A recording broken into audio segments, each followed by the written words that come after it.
Ayan, so here is our sample problem number 1 for curvature and refraction correction.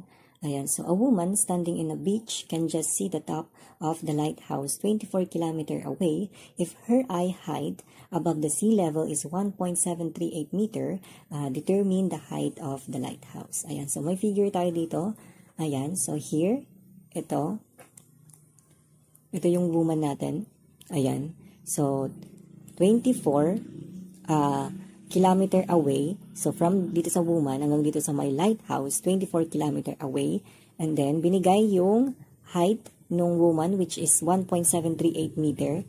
Ayan. So, from dito sa my line of sight natin, yan, hanggang dito sa my woman. So, yan yung distance 1 natin, D1. And then, yung dito naman natin, from dito sa my line of sight natin, hanggang dito sa my lighthouse. Yan. So, from the woman hanggang dito sa my lighthouse, 24 kilometer yung distance. So, pinapahanap sa atin yung height of the lighthouse. So, formula natin dito is, di ba, H sub CR is equal to 0.0675 K squared. So, itong K, di ba, ito yung horizontal distance natin in kilometer. So, pwede nating palitan ng yung K natin ng, let's say, D na lang. So, H sub CR is equal to 0.0675 D squared. So, una, yung woman natin. So, let's say, red na lang. So, let H sub W, ito yung height of the woman.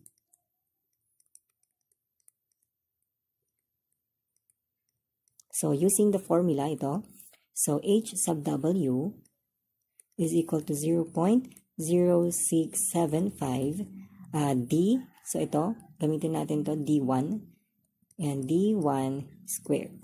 So, ito yung equation 1 natin. And then, next natin is yung ito, let naman natin yung H sub 2. Ito yung height of the lighthouse.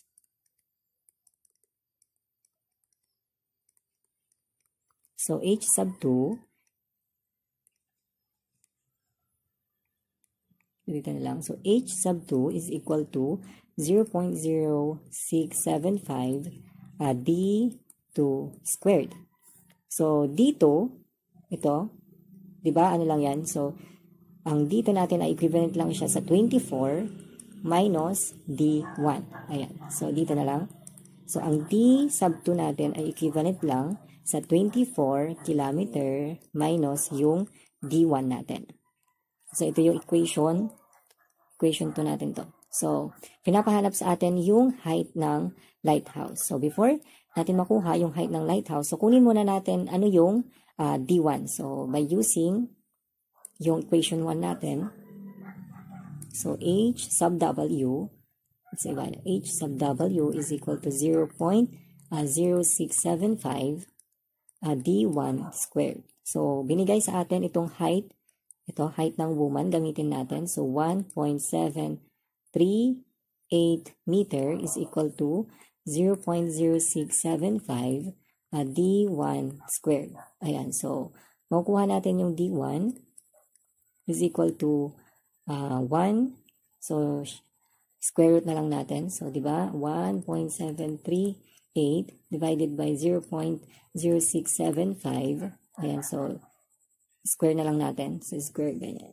So, yung D1 natin ay equivalent siya sa 5.074 kilometer.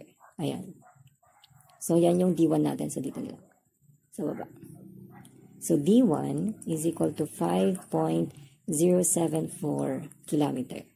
Ayan. So, meron na tayong D1. So, pwede na nating makuha yung height ng lighthouse natin. So, H sub 2 is equal to 0.0675